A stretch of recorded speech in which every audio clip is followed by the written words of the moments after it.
la TVT au cœur de l'information.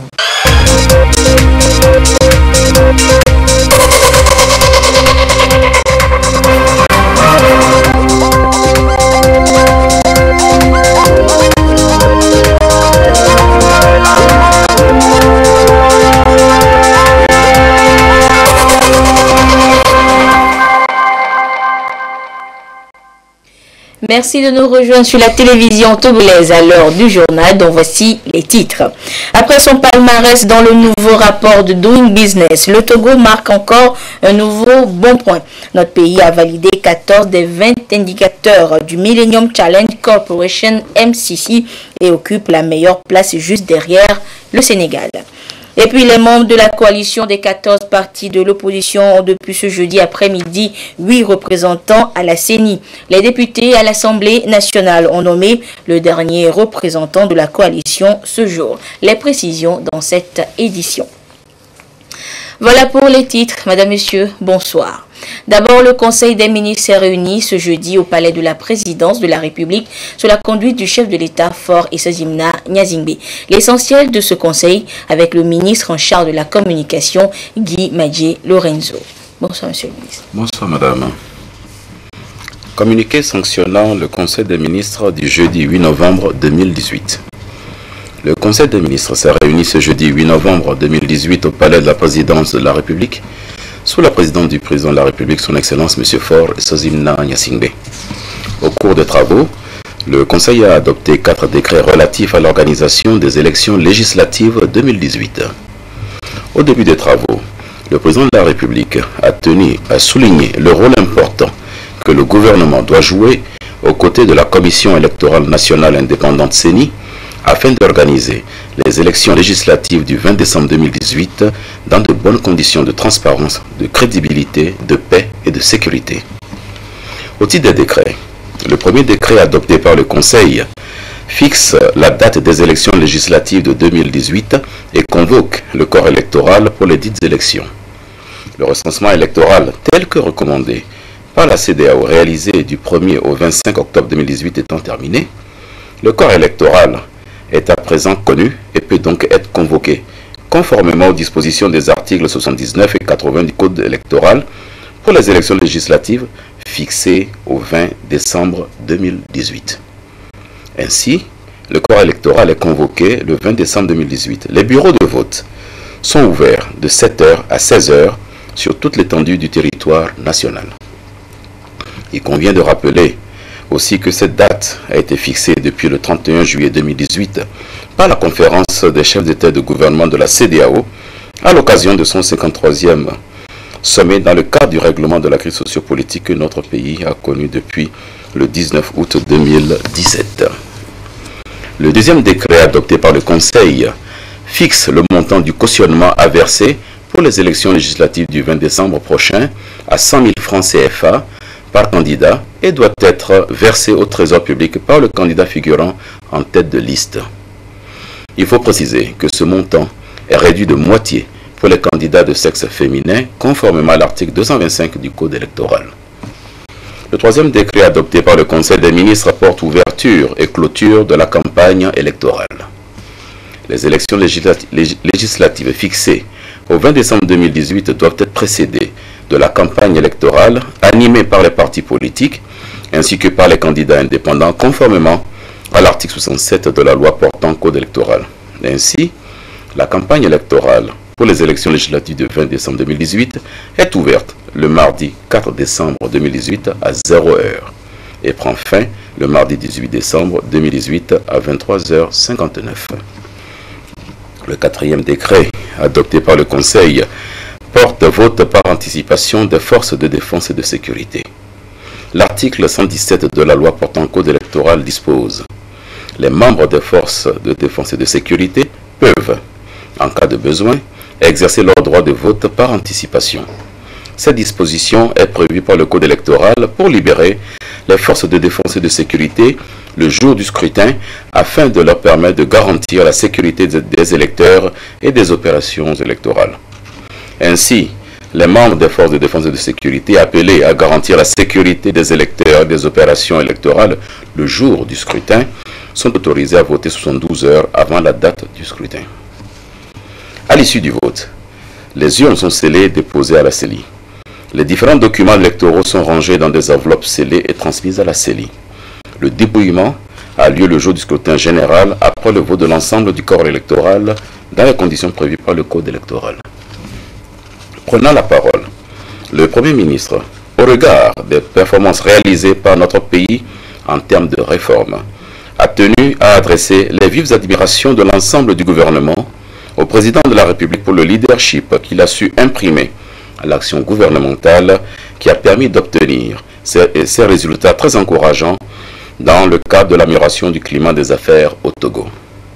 En effet, selon le rapport du Business sur le climat des affaires publié le 31 octobre 2018, le Togo occupe la 137e place sur 190.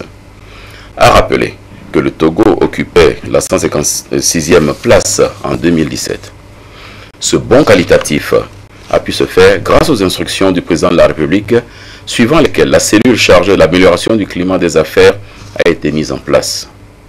Ce classement place le Togo dans le top 10 des économies du monde les plus réformatrices et révèle que le Togo est le deuxième pays au plan africain à avoir réalisé de nombreuses réformes, notamment 6 sur 11 derrière le Rwanda qui en a réalisé 7 sur 11. Ces performances viennent renforcer les conditions d'attractivité et de compétitivité de notre pays. Il en est ainsi de même de Millennium Challenge Account, le MCA, qui a félicité le Togo pour avoir réalisé 14 scores sur 20, ainsi que l'indice Ibrahimamo, qui a constaté une amélioration des indicateurs économiques au Togo. Le Premier ministre a renouvelé les admirations du gouvernement au chef de l'État pour sa participation remarquable à l'initiative G20 Compact with Africa, tenue à Berlin, en Allemagne, du 29 octobre au 1er novembre 2018, qui va permettre une mise en œuvre efficiente du programme national de développement pour l'atteinte des objectifs de développement durable. Pour terminer, le Premier ministre a réitéré l'engagement du gouvernement à intensifier les efforts afin de renforcer la dynamique de progrès déjà enregistrée. En réponse, le président de la République a félicité le Premier ministre et son gouvernement, la conseillère chargée de l'amélioration du climat des affaires et ses collaborateurs, ainsi que tous les acteurs qui ont permis d'atteindre ces bons résultats. Le chef de l'État a particulièrement exhorté les membres du gouvernement à continuer de faire progresser notre pays et de le faire passer sous la barre des 100 places. Les réformes induites par le Doing Business doivent servir de levier pour la bonne exécution du PND.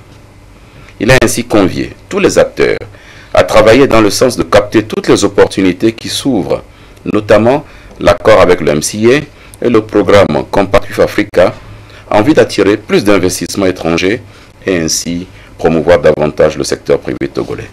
Fait à Lomé le 8 novembre 2018, le Conseil des ministres. Et je vous donne à présent lecture de ce communiqué relatif à l'appel à candidature pour les élections législatives de 2018.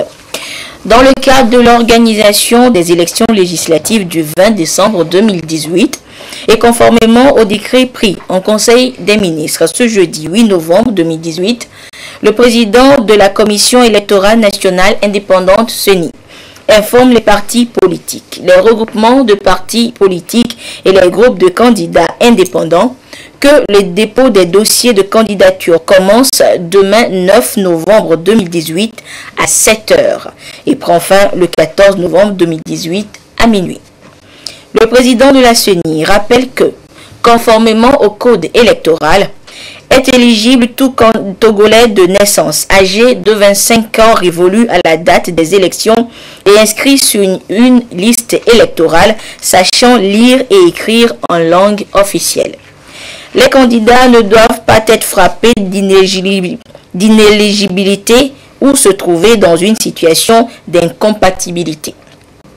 Les députés sont élus au scrutin de liste bloquée à la représentation proportionnelle. Chaque liste comporte le double du nombre de sièges à pourvoir par circonscription électorale. Les candidats sont déclarés élus selon l'ordre de présentation sur la liste. Chaque dossier doit comporter une déclaration individuelle de candidature comportant le nom, les prénoms, le sexe et le lieu de naissance de chaque candidat sur la liste ainsi que son numéro de carte d'électeur, sa profession et son domicile avec l'indication de son service, emploi et lieu d'affectation s'il est agent de l'État, d'une collectivité locale ou d'une entreprise. Elle doit être mentionné que l'intéressé ne se trouve dans aucun des cas d'inéligibilité prévus par la loi. Les renseignements nécessaires à l'impression du bulletin unique de vote, en l'occurrence la désignation du parti politique, du regroupement de partis politiques ou du groupe de candidats indépendants concernés par la liste, le logo sur support papier et sur CD du parti, du regroupement de partis ou du groupe de candidats indépendants, la mention de la circonscription électorale. La déclaration individuelle de candidature doit être accompagnée des pièces suivantes. Une copie légalisée du certificat de nationalité togolaise. Une copie légalisée de l'extrait de naissance ou du jugement supplétif en tenant lieu. Un extrait du bulletin numéro 3 du casier judiciaire datant de moins de 3 mois. Une photo d'identité. Une déclaration par laquelle l'intéressé certifie qu'il pose sa candidature et qu'il ne se trouve dans aucun des cas d'inéligibilité prévus par la loi. À l'exception du dernier jour de dépôt où il sera organisé une permanence, les dossiers de candidature seront reçus au siège de la CENI les jours ouvrables de 7h à 17h30. Des formulaires de déclaration individuelle de candidature et des formulaires de transmission de candidature sont disponibles au secrétariat de la CENI à Lomé. Chaque déclaration individuelle de candidature est rangée dans une chemise portant les indications suivantes. Le nom du parti politique ou le nom du regroupement de partis politiques légalement constitué ou la mention indépendant. La circonscription électorale, le nom du candidat, le numéro d'ordre de présentation sur la liste de candidature. L'ensemble des déclarations individuelles d'une liste et les renseignements nécessaires à l'impression du bulletin de vote sont rangés dans une chemise à sangles revêtue des mentions suivantes. Le nom du parti politique ou le nom du regroupement de partis politiques ou la mention indépendant. La circonscription électorale. Le président de la CENI rappelle aux partis politiques, regroupement de partis politiques légalement constitués et groupes de candidats indépendants que les listes de candidats doivent respecter dans l'ensemble la parité homme-femme et qu'aucun dossier incomplet ne sera accepté. Un récépissé provisoire est délivré contre l'enregistrement du dossier à la CENI. Après enregistrement des dossiers à la CENI et les vérifications administratives par le ministère en charge de l'administration territoriale, les dossiers sont transmis à la Cour constitutionnelle qui publie la liste des candidats au plus tard 25 jours avant la date du scrutin. Dans les 24 heures qui suivent l'acceptation de la liste de candidature d'un parti politique ou d'un regroupement de partis politiques ou d'un groupe de candidats indépendants, le candidat en tête de liste verse au Trésor public un cautionnement dont le montant est fixé par décret en Conseil des ministres. Un récépissé définitif est délivré par la CENI sur présentation de la quittance de cautionnement. Le non-versement du cautionnement entraîne l'annulation de la candidature. Pour toute information complémentaire, s'adresser au secrétariat de la CENI 6 au boulevard Yadema, cité OUA, ou appeler au téléphone 22 53 61 00. Et c'est signé le président de la CENI, professeur Kodjona Kadanga. Et toujours à la présidence de la République, ce jeudi, le chef de l'État Faure Sozimna Nyazingbe a reçu en audience une délégation porteuse d'un projet de réalisation d'un campus CEDEAO du sport pour la jeunesse. La délégation était conduite par Madame Ilse Fliege, consul honoraire de la République togolaise à Brême, en Allemagne.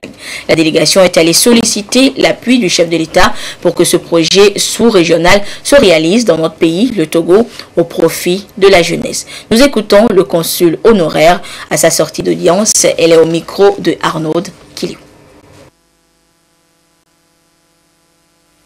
Le projet ECOWAS Campus, c'est-à-dire un projet du sport pour la jeunesse, et on a fait de bons échanges et on a décidé avec le support politique que ce projet se réalisera au Togo, parce que nous croyons que le Togo est le bon pays pour ce genre de projet d'une dimension pour la CEDEAO.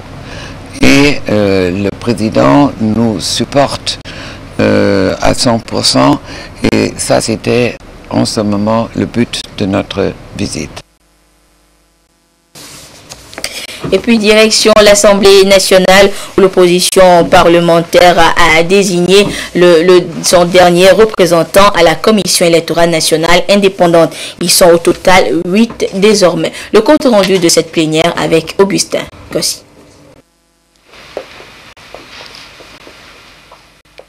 À la majorité des députés présents à cette séance plénière, la représentation nationale a procédé à la nomination de Amouzou Asiogbo Ekpe de l'ANC au titre du 5e représentant de l'opposition parlementaire à la CENI. Selon le président de l'Assemblée nationale, Daman Dramani, la facilitation de la CEDEAO a exhorté l'Union des forces du changement UFC à retirer son représentant à la CENI et de ne pas renouveler son mandat, et au gouvernement de faire nommer ce 5e membre de l'opposition parlementaire. Ceci en vue de la mise en place d'une CENI consensuelle et inclusive.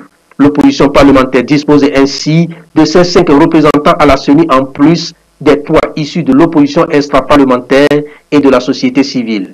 Juste après cet exercice, les élus du peuple ont repris l'examen du projet de loi portant Code général des impôts et de procédures fiscales entamé depuis hier. Ces travaux dirigés par la 3e vice-présidente de l'Assemblée nationale, Dagba Ayawabi Digbodi, et en présence du commissaire du gouvernement Sani Yaya, ministre de l'économie et des finances, reprennent ce vendredi en vue de doter le Togo des moyens juridiques qui vont permettre à l'OTR de réformer en profondeur le système fiscal pour plus d'efficacité.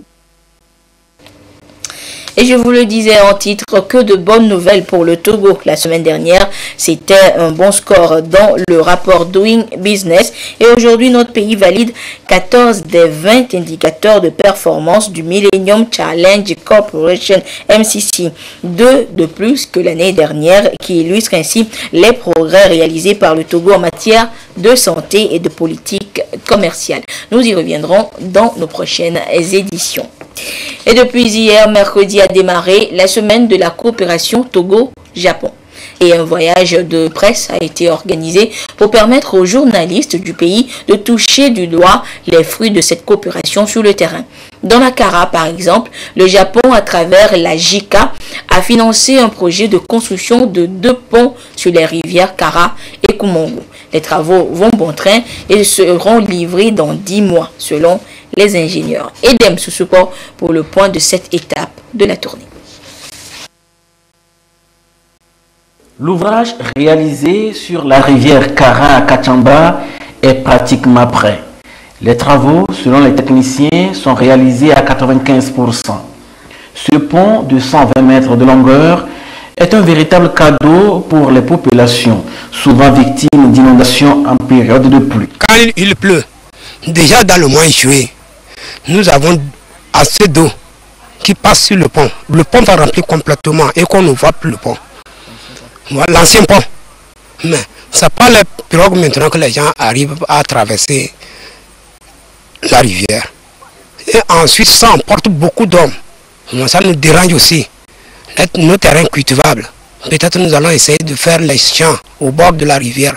Ça emporte nos champs aussi. Grâce à la coopération japonaise internationale JICA, cette infrastructure sur la route nationale 17 va permettre de donner un nouvel espoir aux habitants des villages de Nalé, Sadori, Takwemba, Djabignon, qui vivent fréquemment dans la désolation à l'approche des saisons pluvieuses. Elle est haute de 12 mètres et composée de 3 travées. Le pont sur la rivière Kara à Kachamba permettra tronçon alternatif à la route nationale numéro 1 sur toujours la RN 17, puisque actuellement c'est le prolongement de la route nationale numéro 17 qui comprend sur son tronçon Soukoudé-Bassar, qui comprend une zone montagneuse, les monts Malfakassa. Mais là aussi, il y a un projet d'aménagement du contournement des monts Malfakassa, et donc ça permettra d'éliminer ces points critiques, et donc le tronçon alternatif sera vraiment très compétitif et salutaire pour les transporteurs. Dans la région de la Kara, actuellement, la JICA a en charge également la construction du pont Kumongo. Ces deux projets sont financés à hauteur de 15,8 milliards de francs CFA par l'État japonais, fruit d'une coopération bilatérale dynamique entre le Togo et le Japon. Ces infrastructures vont renforcer la compétitivité du corridor grâce à l'augmentation du volume de transport des marchandises en transit des pays enclavés. Les experts en éducation et à l'édification de la paix sont à Lomé depuis ce matin pour échanger sur le projet dénommé Éducation à la paix et à la non-violence et la justice sociale au Togo. Un projet initié par WANEP Togo, une organisation de la société civile qui s'est engagée dans la promotion des valeurs de paix et de non-violence en milieu scolaire. La rencontre va donc permettre à ces différents acteurs d'élaborer des stratégies et des actions à mener pour accompagner le gouvernement dans l'institutionnalisation de l'éducation à la non-violence et à la paix dans la sous-région et au Togo en particulier. Les précisions avec Dodo Harry et Antoinette Homao. Faut voir. L'intégration de la culture de la paix et de la non-violence en milieu scolaire et estudiantin est l'un des défis à relever par le gouvernement et les organisations de la société civile. Depuis 2009, le réseau ouest-africain pour l'édification de la paix, WANEP Togo, s'est engagé à œuvrer pour la promotion de l'éducation à la non-violence, à la paix et à la justice sociale. Ce colloque premier du genre est donc un cadre qui permettra à tous les acteurs de trouver des stratégies pour un changement de comportement dès le bas âge. Ce colloque est l'aboutissement d'un travail collectif et participatif que le WANEP Togo a commencé depuis 2009, qui a consisté au niveau du préscolaire dans des écoles de Palimé et de Lomé commune à établir un programme pour instiller des valeurs de paix au niveau du préscolaire. Donc, aujourd'hui, si nous nous retrouvons, c'est pour aller à une deuxième étape, si on peut dire ainsi, pour discuter ensemble avec les experts de l'institutionnalisation, c'est-à-dire comment consolider tous ces acquis-là au niveau de l'ensemble des établissements scolaires et universitaires, mais surtout au niveau du préscolaire. L'institutionnalisation de l'éducation à la paix en milieu scolaire et estudiantin permettra de fournir aux jeunes les connaissances et les aptitudes requises pour assurer la promotion d'une vie sociale positive qui pourra aider à l'acquisition de la culture de la non-violence et à l'émergence de la cohésion sociale. Et Terre des Hommes évalue le bilan à mi-parcours du projet Coral, protection des enfants migrants le long du corridor Abidjan-Lagos. Les acteurs concernés au niveau national se sont réunis à cet effet à Lomé ce matin. Où en est aujourd'hui le projet? Combien d'enfants en ont bénéficié et quelles sont les perspectives? Les éléments de réponse dans ce reportage de Esther Laclé. Long 2022 km, le corridor Abidjan-Lagos traverse la Côte d'Ivoire, le Ghana, le Togo, le Bénin et le Nigeria. Environ 27 millions de voyageurs, dont 140 000 routiers, empruntent chaque année ce axe routier qui concentre environ 65% des activités économiques de la région. Parmi eux, des enfants exposés à toutes sortes de dangers. En solution, le projet Coral, projet régional de protection des enfants migrants le long du corridor Abidjan-Lagos, lancé en avril 2017 au Togo. L'heure est au bilan à mi-parcours et il est question d'établir le lien entre migration, emploi et formation professionnelle. Après un an au niveau du Golfe de Guinée, c'est dans les 5 pays, notamment la Côte d'Ivoire, le Ghana, le Togo, le Bénin, le Nigeria, c'est environ 7 880 000 enfants qui ont été touchés par le projet. Les enfants mis souvent pour des raisons économiques, pour des raisons culturelles, mais également pour des raisons d'opportunités économiques, notamment des raisons d'emploi, des raisons de formation professionnelle. Donc on a constaté du coup qu'il y a un lien entre la migration et la formation professionnelle et l'emploi. C'est pourquoi ce matin, nous avons réuni les différents acteurs qui interviennent dans le domaine de la protection de l'enfance, qui interviennent dans le domaine de la migration, dans le domaine de l'emploi et dans le domaine de la formation professionnelle, pour pouvoir réfléchir en temps pour voir quel mécanisme on met en place, quel cas de collaboration on met en place, comment est-ce qu'on travaille en synergie pour une meilleure intégration socio-professionnelle des enfants, aussi bien dans les zones de départ, de transit, de destination. Sur 2813 enfants migrants enregistrés en un an au Togo dans le cadre du projet Coral, 2000 environ sont pris en charge. Des actions à renforcer pour l'atteinte des objectifs assignés à ce projet. Un enfant migrant, par exemple, qui est identifié, qui est malade, qui a faim, un enfant qui est habillé à rayon, cet enfant au moins, il faut répondre urgemment à ces besoins-là avant de l'écouter pour voir quelle réponse apporter à la situation en mettant même l'enfant au centre, sa famille, la communauté et tous les acteurs. Aujourd'hui, ce volet-là est direct, n'a pas assez besoin de ressources. C'est pourquoi, dans le cas des perspectives, nous sommes en train d'envisager de voir comment mobiliser des ressources additionnelles pour renforcer ce volet aide directe de l'enfant, pour que, indépendamment de ce projet qui est focalisé beaucoup plus sur le renforcement du service de l'enfant, nous puissions également répondre à l'aide directe aux enfants qui sont identifiés. C'est depuis 2013 que Terre des Hommes a accentué ses interventions dans la prise en charge des enfants migrants. Le projet Coral, qui s'achève en 2020, prend en compte 25 localités dans les pays bénéficiaires, dont 4 au Togo. Le ministère de la Justice et des Relations avec les institutions de la République organise depuis quelques jours déjà dans la région centrale des journées administration rapide de proximité. Ces journées permettront d'établir, entre autres, des jugements supplétifs, rectificatifs et des certificats de nationalité. Le compte rendu avec la marque Ujona. Après les régions Savane, Kara, Plateau, l'année dernière, c'est au tour des régions centrales et maritimes de bénéficier des journées administration rapide de proximité. Le ministère de la Justice et des Relations avec les institutions de la République donne le temps de ces journées dans la région centrale par la délivrance des jugements supplétifs et rectificatifs et de certificats de nationalité. Dans le cadre de la célébration de la journée de la fonction publique, les journées d'administration rapide sont organisées.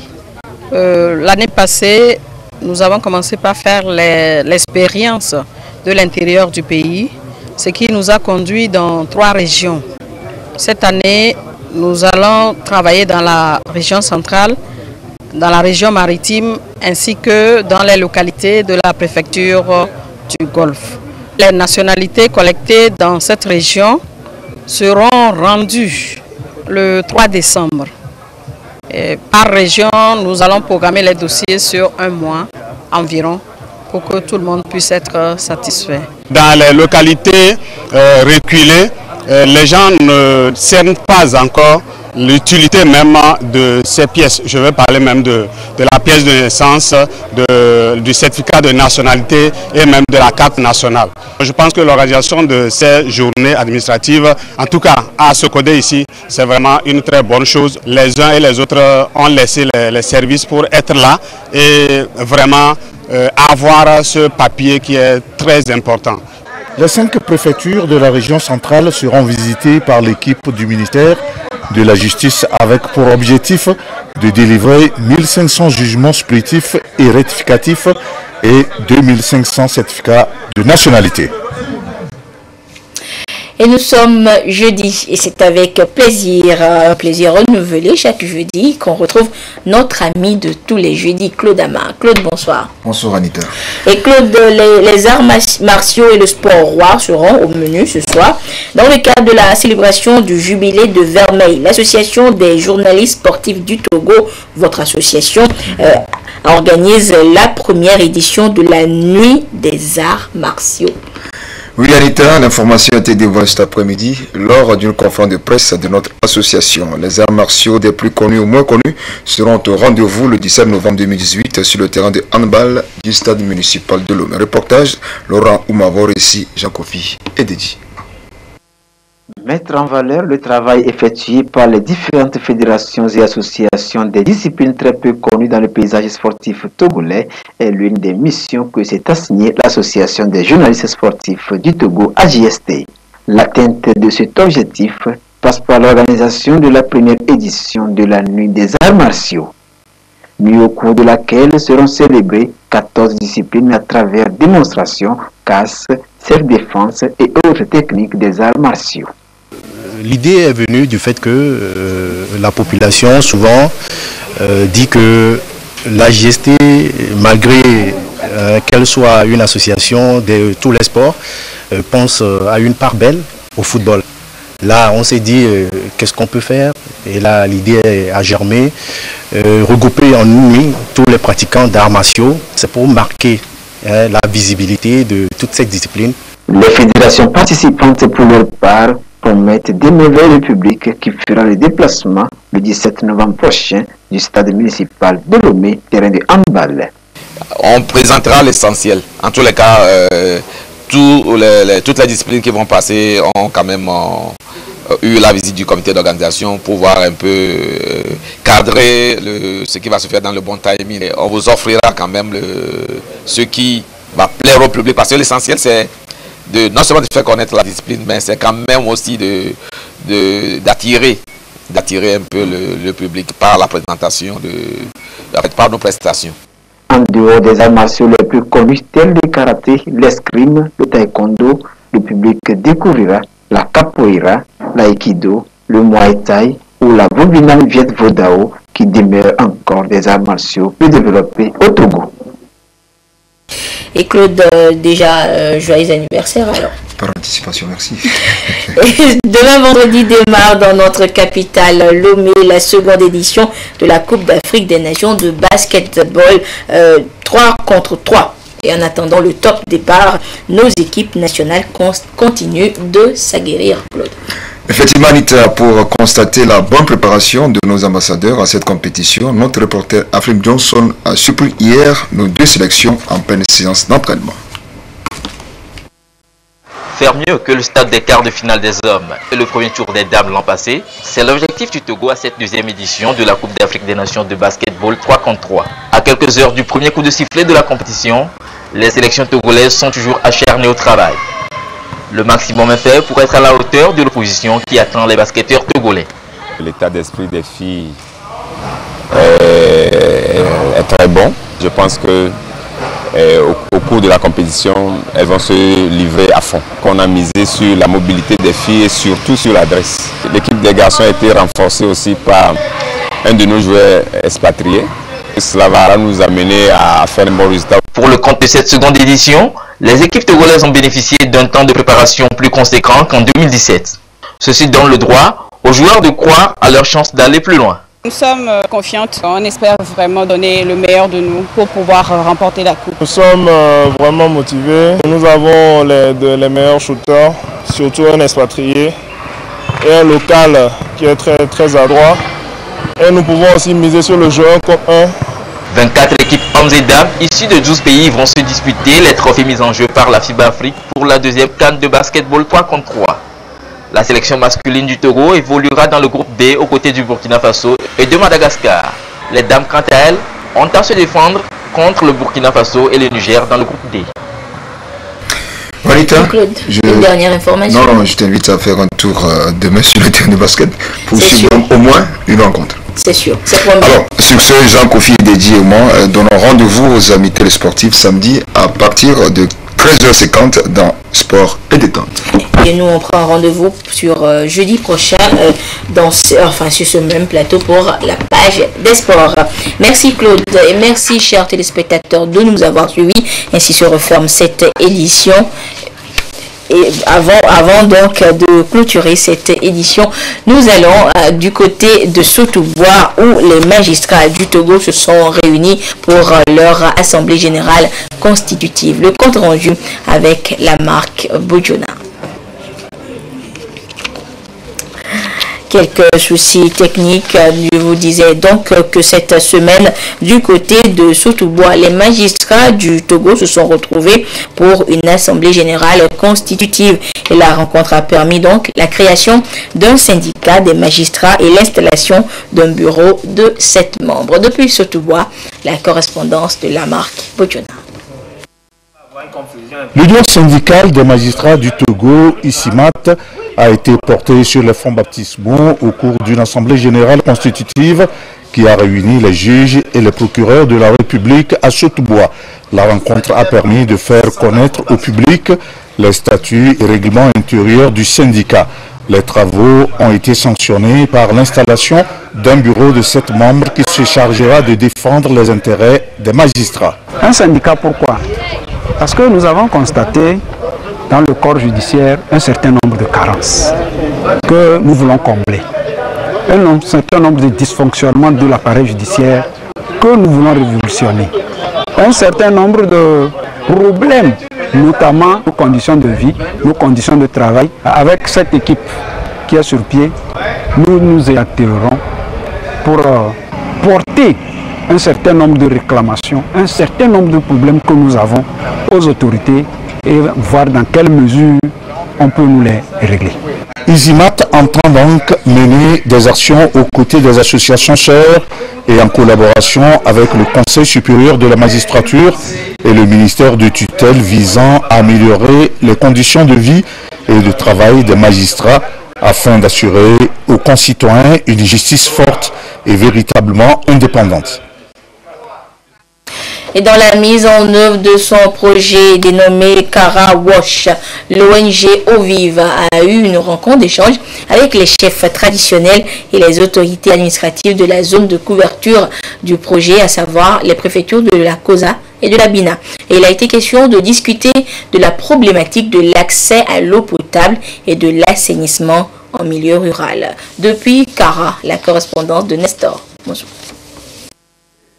L'ONG Ovive accompagne 25 communautés des préfectures de la Kosa et de la Bina dans la réalisation des forages d'eau et des latrines familiales. Ceci à travers le projet Karawash, financé par l'Union européenne.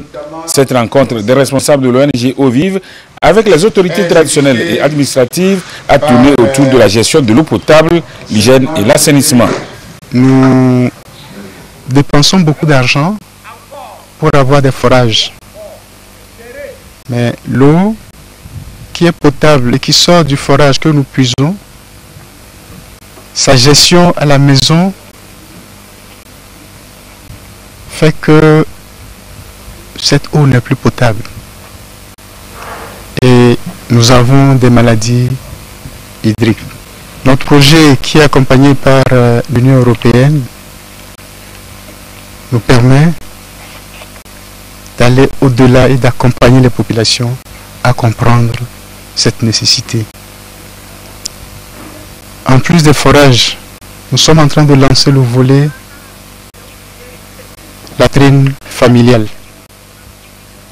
Pour avoir les latrines familiales, nous avons voulu rester dans le processus ATPC et ainsi faire en sorte que ce que nous avons appelé les champions ATPC, c'est-à-dire ceux qui ont bien fait ATPC et qui l'utilisent bien, qui l'entretiennent bien, puissent bénéficier du projet Karawash pour avoir des latrines améliorées.